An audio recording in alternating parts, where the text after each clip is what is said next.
All right. How many of you have heard of Sir Isaac Newton? Someone who lived almost 400 years ago. He was considered to be possibly the greatest genius of all time. He was one of the first scientists. He was a mathematician. He was a astronomer. He was a theologian. He was an author, and he was also a devoted Christian. This was a man who changed the course of history, who changed the world as we know it. He may have brought on the industrial age by his many inventions. So this was someone who was very smart and very accomplished person, and he was also a Christian. And when people would pile on the honor and the praise and so forth, his reply was this: "To myself, I seem to have been only like a child playing on the seashore, and diverting myself now and then and finding a smooth pebble or a pretty shell. And meanwhile, the great ocean of truth lay all undiscovered before me." So what I think he was saying was that he was finding all this truth. He was. Some people say that the laws of nature were pretty well hidden until he came along, and he figured out how to calculate gravity, how to calculate a lot of things with his mathematics. God showed him an amazing amount of truth and revelation in the physical world.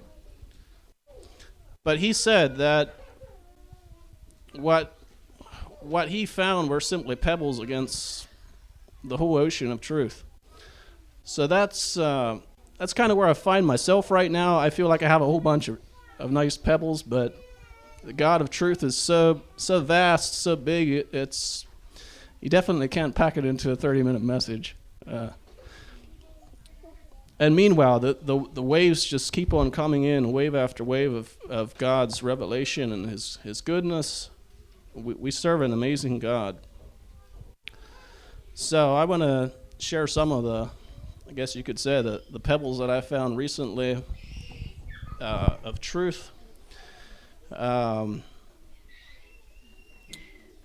As many of you know, I have a testimony of, the last couple years we had challenges in business. I had health challenges. I had challenges in almost every area of life. And while there are still challenges, it's vastly different the last couple weeks, last couple months. It's very different. God has come through. Like you said, Joe, when we continue to pray, we continue to ask, we continue to hold on to what God has, eventually God comes through. And I think the key point of my message is he doesn't always come through in ways like we think. It's usually better. So through the fire, the Bible speaks of gold refined in fire. So if anyone's in the fire right now, there's gold coming. What I found here was, I'll quit trying to summarize it and just dive in. So there's a phrase in the Bible 230 times, according to my research I did last night. There's this phrase in there 230 times, and I used to not really like it. And what does it do to you when somebody stands here at the pulpit and says, "Thou shalt not"?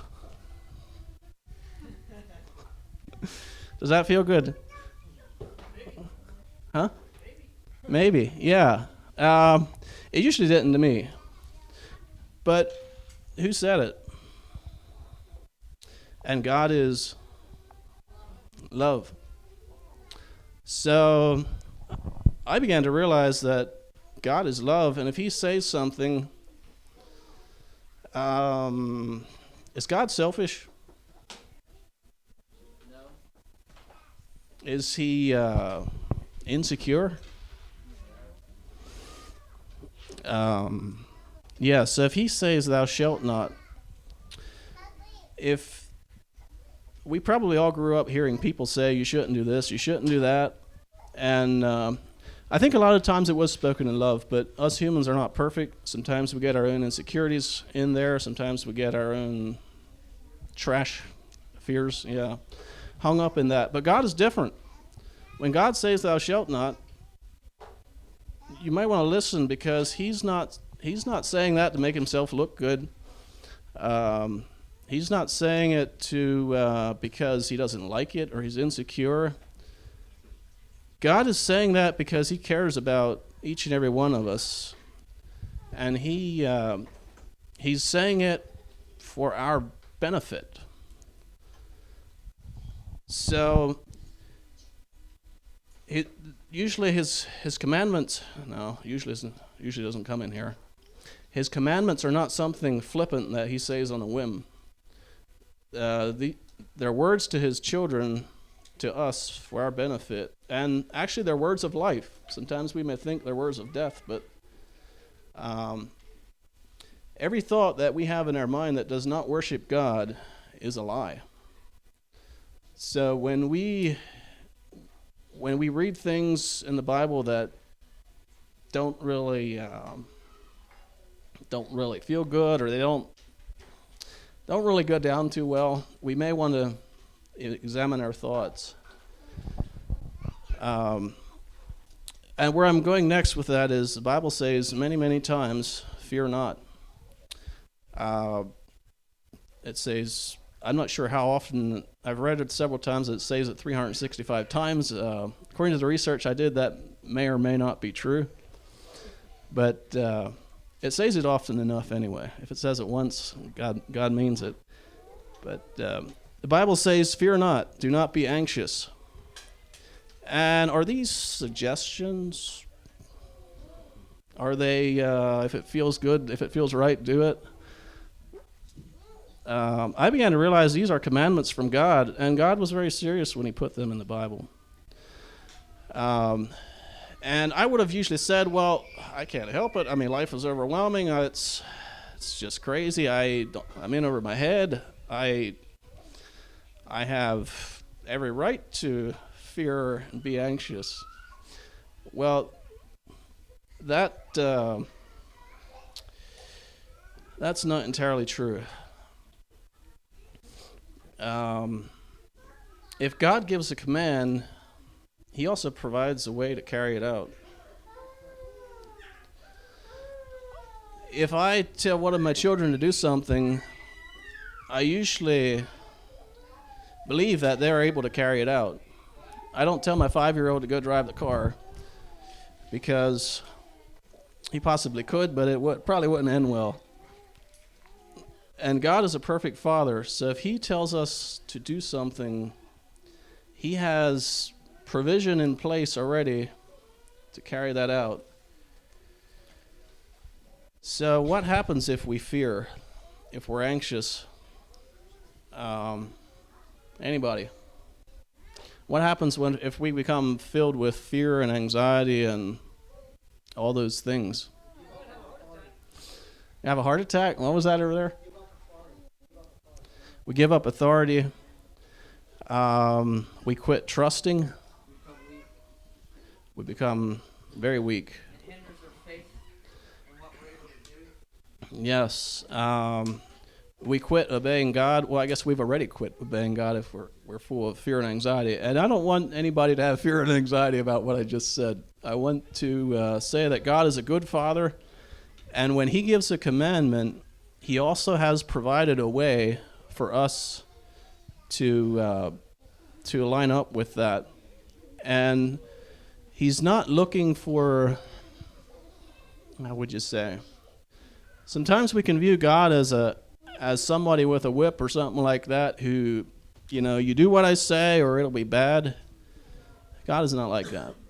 God is a Father who is saying, this is what you need to do, and I will help you with it. And if we don't know what to do, God will help us. Other things that happen when we fear is we'll we do sometimes do some pretty stupid stuff, or at least I have. We run right into the enemy's trap. I saw this really interesting video on Facebook a while back. It was about a rabbit that was trying to, it was about an eagle that was trying to catch a rabbit. I don't know if some of you saw that or not. There was this rabbit sitting in the garden, and this eagle swoops down, and the rabbit doesn't move. This eagle starts looking like, what's going on here? So a couple times he raises his wings and he tries to scare this rabbit, and the rabbit didn't move. So instead of just simply grabbing the rabbit and carrying it off, the eagle seemed to be looking for fear. He circled around behind it and he scratched at it with his claw, and the rabbit didn't move. And this eagle looked like it was having a headache. He was trying to figure out what in the world is going on here. Well, it was a stone rabbit, so it wasn't going to move. It had no fear. But it just amazed me that this eagle did not just simply carry this rabbit off, because it almost seemed like it was looking for fear. And I believe that's the way the enemy is with us. If we have fear, it tends to open the doors to him. So, I don't want this to be misunderstood here, but I've been in a lot of places the last few years where I've felt that I just can't help it. I'm overwhelmed. I'm full of anxiety and fear, and I don't know what to do about it. So it is true. We can't. I believe the truth is that we can't help it, but yes, we can through Christ.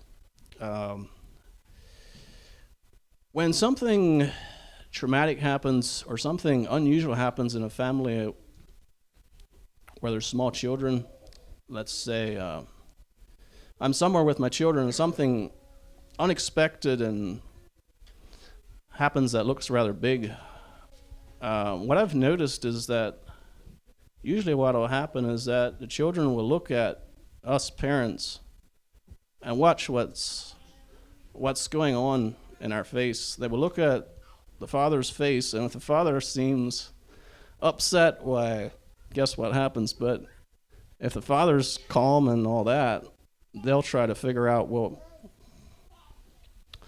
they'll tend to align themselves with that and figure out why is the father not worried? Why is he not upset?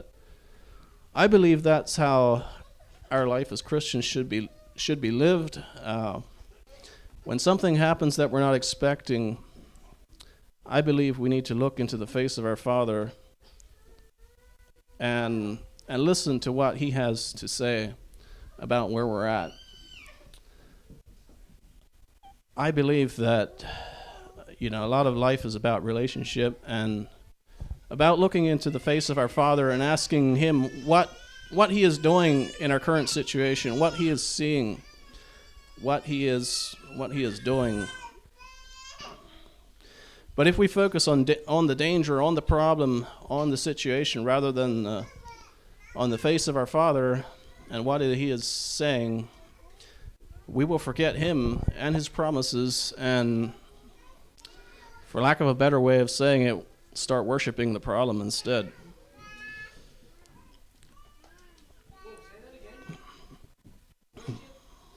Worship the problem. How would you explain it? What's the definition of worship?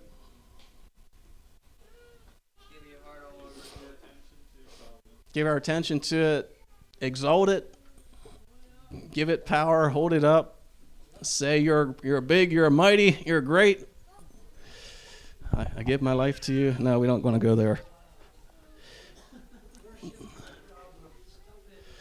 Yeah, just stop it. I know, it's so easy to say, but I found it incredibly hard to do. What I'm telling you is not something I cooked up overnight. This is results of, I want to say, years of struggle. Am I worshiping on my problems again? What's that? Yeah, battle tested, I guess you could say. So, that's that's what I'm learning about God right now. When something happens, something goes haywire, it's like, okay, God, what are you saying? What is your heart? What is your face? What's on your face right now? 2 weeks ago, I told you about the verse in Psalms where it says Joseph was in Egypt and his soul was in irons. By some estimates, for 17 years. This man was in prison. He was away from his family. He was, I believe that he had every reason to be depressed. He had every reason to be filled with anxiety and fear. And I imagine he was at some point. At some point, he had to overcome all that stuff. But what was God doing at that time? I believe that God was out to overtake, or what's the word? God was out to overtake Egypt, and he did it through one man. I don't think Joseph knew that. So we heard a lot of testimonies this morning. We heard a lot of how God will show up. And I totally agree. I don't want to take away from that at all. We also heard a little bit about until the breakthrough happens, until the healing comes. And I really appreciate what Matt brought out about it's not an if then. It's not, well, maybe if I did this right, maybe if I prayed this prayer, maybe if I did this, maybe if I did that, then my healing would come. I believe sometimes that happens, but I believe that our main focus should be because of what Christ did, because of who God is, because of God, this needs to happen, this will happen, and I will wait for that. I will contend for that. So, when something in life has our soul in irons, what is God doing? And I think the answer might not be the same for everyone. I know God has a vast array of things going on. But I believe sometimes when a situation or a problem has our soul in irons, God is out to overtake that thing and take it out. Yes? Can you give us a vivid picture of what the phrase means, a soul in irons? What do you mean when you're saying a soul in irons?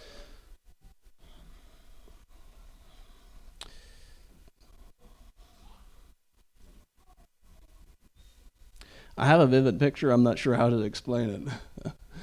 It's when everything you do seems to not work out. That was my experience. And with Joseph too, it may have been. You know, he had these dreams. His brothers didn't like him. Everything he did just ticked his brothers off. He got sent to Egypt, and every time he would work his way up, and you would think that, wow, he's getting somewhere in life, and then boom. It was like the enemy had him in a cat and mouse game, and he was not the cat. Because he would work himself up like in Potiphar's house, and then he worked his way up. He did the right stuff, and then everything he did just disappeared. And that happened to him over and over again.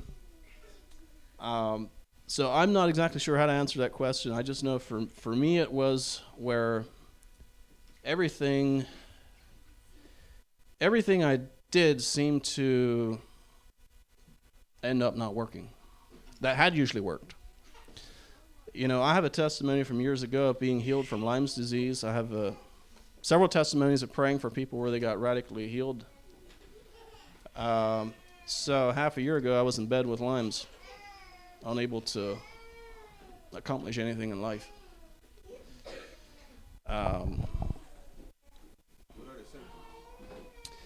The symptoms I had was just fatigue, depression. I think that was about it, but it was pretty bad. At the time, I was feeling very much burnt out. I had just simply poured myself into the problems, maybe worshiped them a little too much. I guess a little bit would be too much, but that is, and during that time, a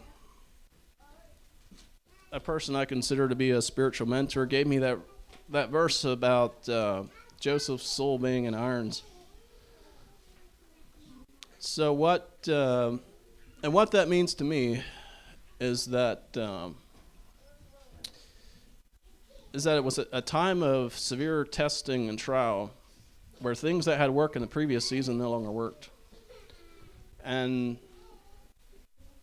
I think Job would be another case like that. He was righteous, he was upright, he did probably, I don't know if we can say he did everything right, but compared to the people of his day, he was a saint, I believe. And the enemy laid waste to his life from one end to the other. I don't know if there was any area of his life that wasn't utterly taken out. You know, his friends were against him. His wife advised him to just basically commit suicide. His children were no longer there. His everything had left, even his dignity, his health and his dignity were all everything was gone. But what was God doing at that time? And I feel like the book of Job doesn't fully explain it. It does, it does, and yet it doesn't fully, according to human reckoning, fully give a reason for what took place. The focus of the end of the book of Job is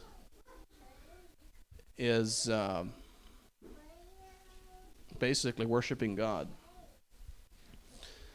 So the challenge we have here is there's times in our life where things will sometimes overtake us. We will have battles. We will have a lot of things that we don't understand. If we are to be children of God, children of the Most High, by that very word, children, what that means to me is that we have a Father, and he is older. Where's Matt at? He's the Ancient of Days. He's been around a long time. And he cares about us. Now, my children are going through life, and there's a lot they don't know. There's a lot they do know, but there's a lot they don't. So as their father, I want to teach them about these things. I want them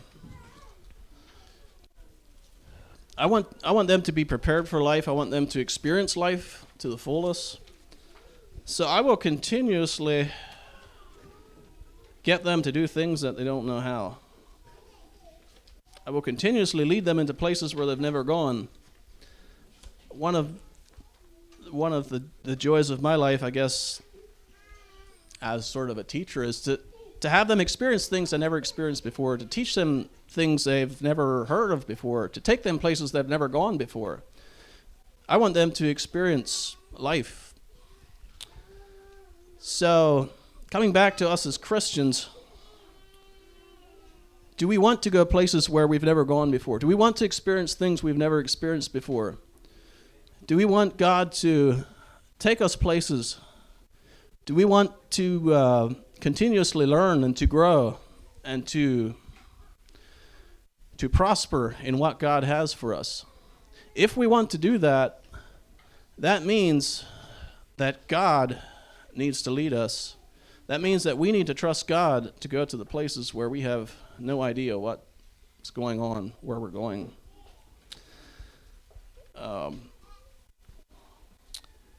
We heard a little bit about the Pharisees this morning. And we heard that they had a heart to do exactly what God wanted. And they went after that. And as we humans do, I think they started to get this if-then mentality. If I do this, then God will bless me. If I do that, then I'll get somewhere. When Jesus came, he said, if you were the sons of Abraham, you would do the deeds of Abraham. And I think that was rather offensive to them, because they prided themselves on being the sons of Abraham, the descendants of Abraham. But here was Jesus saying, if you were his descendants, you would do like him. What do we read about Abraham? The first thing we read about him in the Bible, I believe, is where God spoke to him. God said, get yourself out of your country, out of your kindred, away from what you know. I will take you into this faraway land.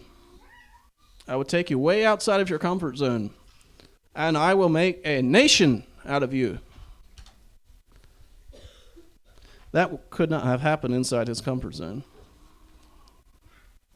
Now here was Jesus saying to the Pharisees, if you were the sons of Abraham, you would do the deeds of Abraham. Because they had their system set up, and they had their if-then pretty well thought out. However, Jesus showed up, and he didn't fit anybody's box. Right now I'm reading through the Gospels, and it's almost like at every turn, Jesus just clashed with everything that was going on, whether it was a sickness, whether it was death, whether it was religious people, whether it was his followers. It seems like this is where I am right now, okay? This is a pebble I have at this point. But it seemed like Jesus did not fit anyone's box anywhere he went, and he was fine with that. What he did not appreciate, though, was people who were, how would you say, committed to being in their comfort zone and knowing what's going on. We serve a, dare I say, a wild God. We serve a God who's very, all right, words fail me.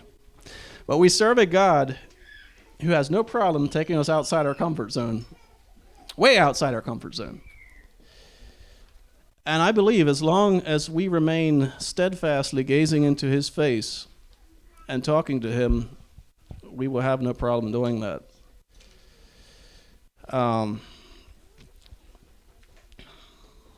So often we get hung up on we want to do things right. We're concerned about what other people may think. So another thing that I've noticed, some of you might know that I did not grow up around children. I was the youngest in the family, and being a parent was a bit of a jolt for me, I think. Are my children listening? But there's so many things that I look at and I marvel, and I just kind of have to appreciate, because I never saw this before. But one of them is that we think our children are cute when they do things when they try to do things that they're barely old enough for. We think it's cute when they mess up the long words, and we think it's cute when they try to wear our shoes, and we just think it's really cute when they do something that they barely can. And when our young boys start acting like men, we think it's awesome, and we think it's amazing. So why do we as children of God have such a concern with messing up when we're doing something new? Why do we think that our Heavenly Father is going to look at our baby step in the direction he wants to take us and think that he's disappointed?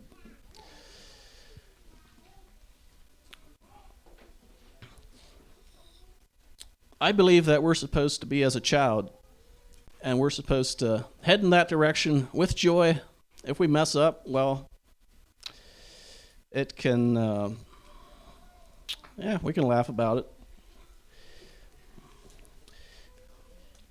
once again, I think we need to look into his face and look at what he's saying. And what I've found so often when I step out and I mess up and I, in a sense, look at his face, ask him what he's saying, so often he's like, oh, well, that's great. That's great. So you messed up. Well, did you learn something? I'm like, yeah, I did. And he's like, oh, that's good. Keep going.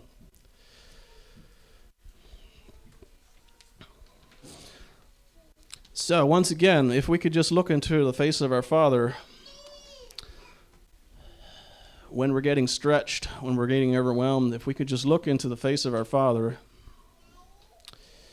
and instead of looking into what is everyone else thinking, are they offended, are they upset,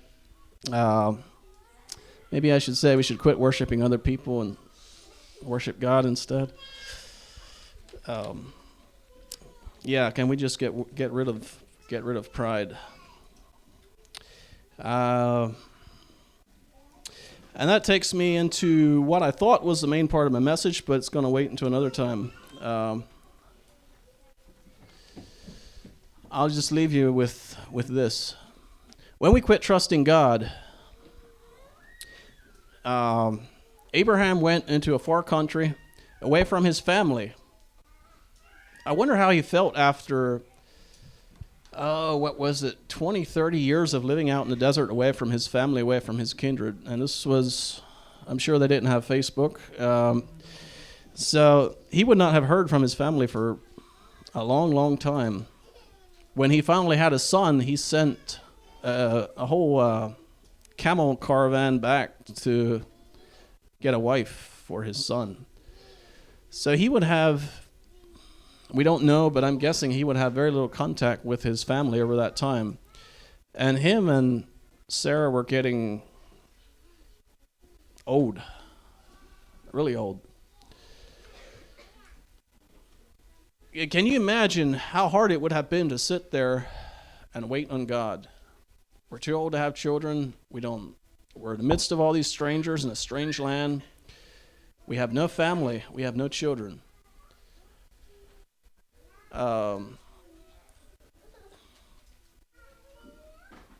That's not easy. It's not easy. It's really hard to wait on the promises of God and watch the years go by and not know when God is going to come through.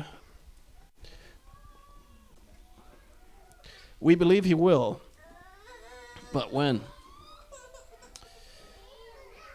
And that can be, that can really stretch us. That can be hard on our faith. But maybe that's what it takes for our faith to grow. So eventually, Sarah quit trusting, and she took matters into her own hands. So they created an Ishmael, and that still has an effect on the world today. If I'm not mistaken, the Muslims are the descendants of Ishmael. So I'm out of time here, but the to be continued part is, I guess, going to be about what happens when we take things into our own hands, when we quit trusting God to come through, when we quit waiting on him, when we freak out and we take matters into our own hands. What happens then? I would love to dive into that, but time is short, so we'll leave that for another time. So that's about what I got for this time, to be continued.